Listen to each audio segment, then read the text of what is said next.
What's going on, y'all? What's going on? What's going on? Yo, hit that button, man. Like, subscribe, and support the YouTube channel, man. I'm hungry up here, man. I'm hungry. I almost cussed, but I gotta make sure that I got I gotta get better with my language. But what's going on, y'all? Let's get straight into it, man.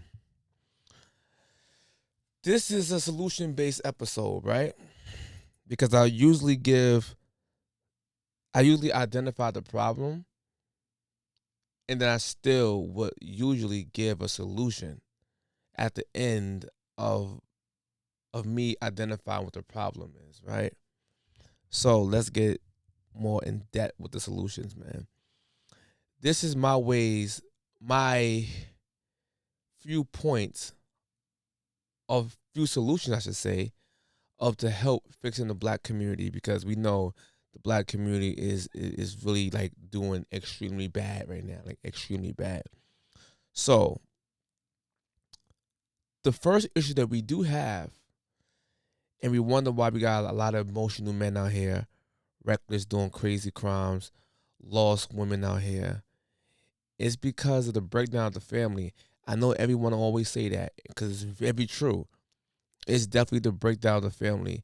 I could even go back to um LBJ with the Great Society Act, and the effects that it was supposed to be like a benefit type thing, but ended up being a trap, and in the long run, it ended up hurting the black community that we see today, right? So fatherlessness, fatherlessness in our community is hurting us.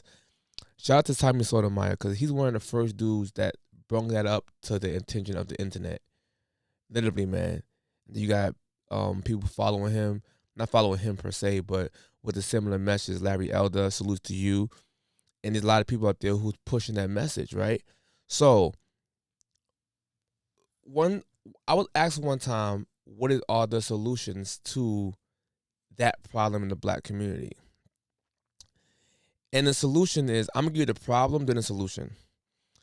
A lot of our boys are lost. A lot of them are super, super duper reckless, emotional from young. And we know a lot of that stuff comes from having emotional boys that become emotional men, boys to men. Not, no pun intended, but that's usually how it starts, right? So let's give ways of how boys become emotional. When mothers over baby the boy, mama's boys, like no one can chastise him or nothing but just her, right? Too much empathy and too much sympathy, and this boy will grow up expecting everybody else to show him the same sympathy and empathy in the world, right? So you have an emotional boy that way. Another emotional way you can have an emotional boy is mommy not having a stable father figure at home if the father's not there. So if she keep having a bunch of sexual partners in and out the house, in and out the house, and the boy see it, he probably will start hating women because he starts to low key resent or hate his mother, right? These are two ways that you can make a boy emotional. Another way you can make a boy emotional is fighting. A lot of the time, mother will tell the boy outside, listen, man, if you go lose a fight, you come in the house, I'm going to bust your ass. That's no way to make a boy masculine. In fact, they'll make him, it's been proven to make him way more emotional because he can't take a L. If he takes a L, he know when he get home, he got another L coming from his mother. These are things that destroy the boy, make him super emotional. To become a man, he can't take rejection. He can't take a L. He go crazy. You can't have super macho slash super emotion come together. That's like a atom's bomb. Now to fix that problem is fathers, right? Fathers in the home. Women have to vet better when they're mating, and men have to vet better also when they're mating, right? So if the mother and father are both are putting certain demands on certain things, you'll have a better outcome. Say, for example, if a woman's saying, listen, man, If you want me to have your child, you gotta put a ring on it. Give him demand some commitment before you give him a legacy, a child, right? A lot of times now, there's no commitment. So, one major thing is having a father figure at home. It's very important to have a father, an actual father that leads their children, show the boy and the little girls what it is to be a wife, because the mother is there, is the example of that, and to the boy what it is to be a husband and be a leader, be a provider, right? So therefore, he will start respecting people because he have structure, right? Now let's say the father's not there, he's a deadbeat. Let's just say he's a deadbeat guy and he's not around and he's gone. Because you can't stop deadbeats. It's the mother's duty to find a suitable mate as a father figure. And I'm not saying, no, I'm not talking about me personally, I'm not talking about fathers, grandfathers, uncles, brothers, not those people. You got to find a strong stepfather, right? It's your duty to find a strong male father figure romantically to be in the house so the kid could see an example of a strong father figure directly. So that man can show him how to love women because that boy would see that man love his mother.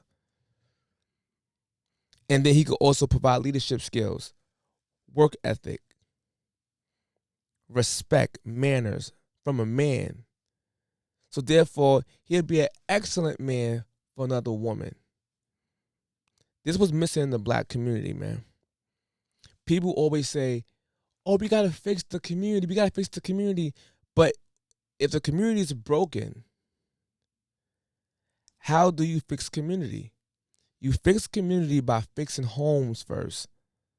A community is a collective of homes. So if all the homes or majority of the homes are fixed and not broken, you would have a thriving community. That's why back in the days, you had a village mentality because most of the homes were together. If you had black people having 80% of babies in wedlock, that's the reason why you are able to have a village, a functional village. Nowadays, it's almost the complete opposite. They're having like 77 or almost 80% of babies out of wedlock. And then you see why the community is toe up, right? So you can't say, oh, don't worry, I could fix the community, that's the issue. No, because think about it. If a woman have a child and she's a single mom, busting her ass at work, how can you trust the community that's broken to aid your child or raise your child with good morals? They're going to basically turn your child into the streets, right? That would usually happen because it's a bunch of broken homes. There's a bunch of kids out there watching themselves. So we got to fix that. That's why when the community was together, you had a bunch of married families. The men are at work. The women are at home watching each other's children in the community, playing around, and they could be able to chastise your child when you're not there, and they can relate the message back to you when you get home, right? That's how you build a strong community, right? Number two, I would say, is to restore order. And what I mean by this restore order is that we in our black community have fallen so far from the grace of God. We have fallen so far. We have fallen so far. Now, I'm not saying you have to be Christian. No, you don't have to be Christian, but you got to follow some type of God patriarchy. You have to follow it, right? But we had lost our way. Restore order. And remember, the order used to be God, Christ, man, woman, child. In the black community, we really put that first, and we had way better results. And a lot of people say, no, it's poverty. No, it ain't poverty. Because if you go to poor communities, right, of different races, like you go to the poor Chinese community or the poor Italian community, or you go to a poor Indian community, or even poor white community, their crime rate are super low. And they don't even have that much money. They're poor people, right? But you know what the hell's you know what they have? Husbands. The husbands are still there. That's very telling. That's very telling. And I already mentioned the vetting better. Another thing that can literally build a community. If we vet better and stop having babies while you're in poverty, right? So if you're in poverty, struggling, having more children in those states of being being in poverty and being poor, it helps create generational curses. It helps it. If we can control that and start using protection more for the man and the woman and control their urges of having babies before you actually ready to have a baby, that also are solutions to help a functional community, right?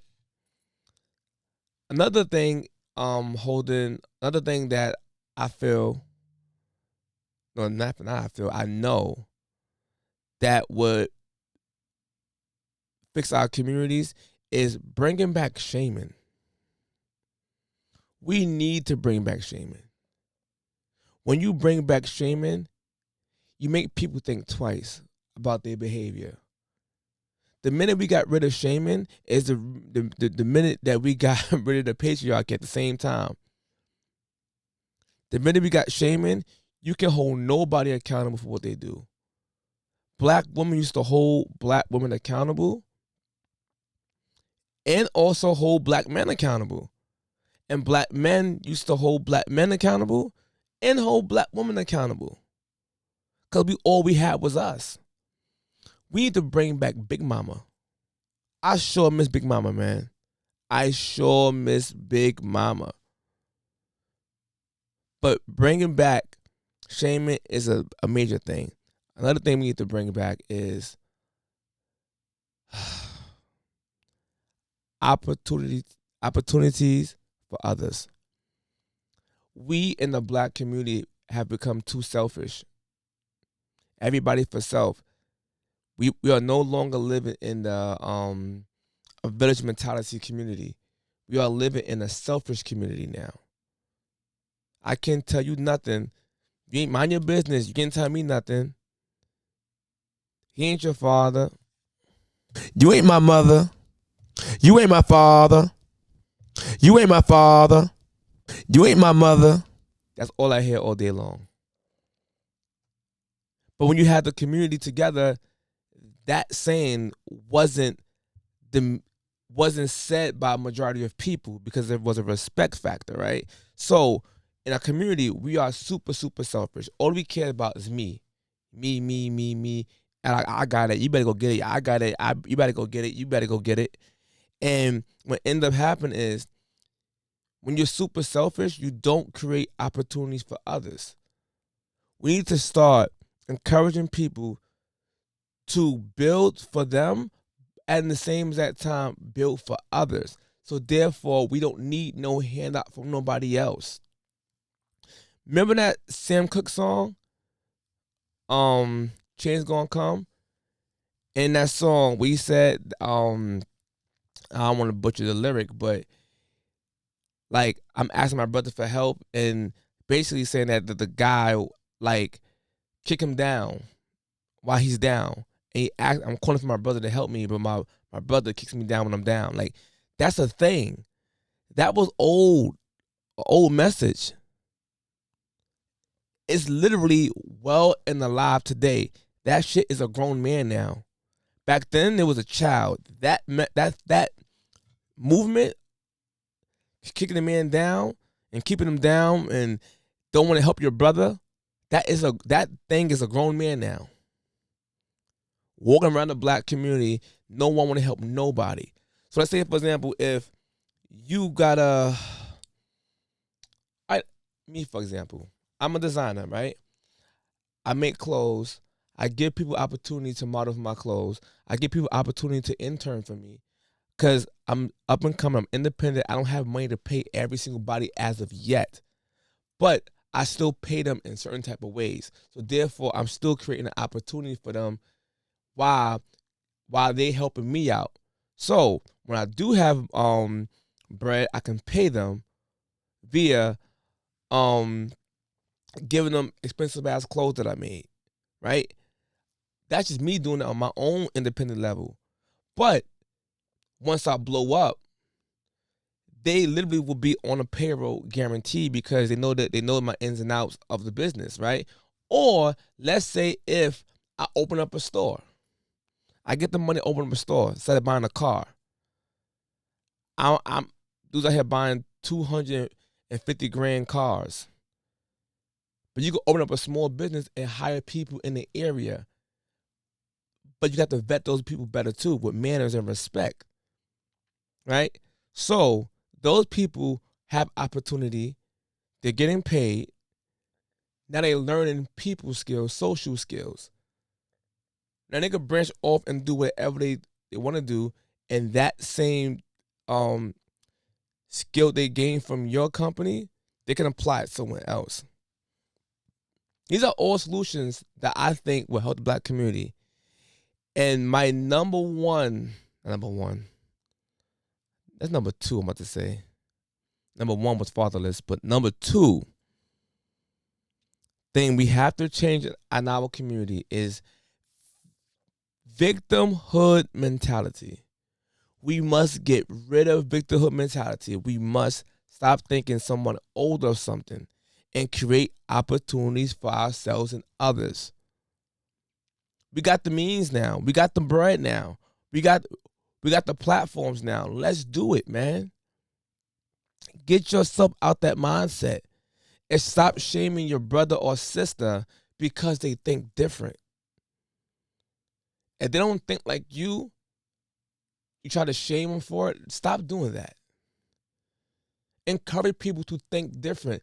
This is how you get better solutions. And I always encourage anybody in the comment section, please give me other solutions that I haven't thought about yet. There's no one thing that's going to fix our community. We need a bunch of solutions, right, to fix it. So let's fix it, man. Let's change this thing, man. Do you think scientists and engineers all have one solution all the time? No, they literally come up with different solutions for different programs or different problems or different medicines for different viruses. They go about it different, but the ultimate goal is to either cure the virus, contain the virus, but they come up with different solutions to do so. They come up with different programs, different coding things to get a program approved or passed. If that makes sense to y'all. So yeah, man, let's do this, man. Come on, man. We need all our help, man.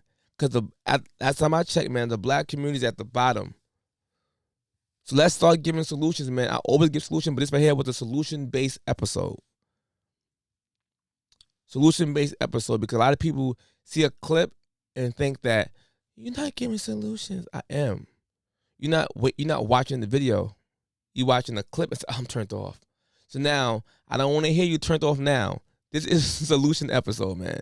Let's get our feelings restored. Men, start marrying the women you having children with. Women, start giving dudes babies after they put their ring on it.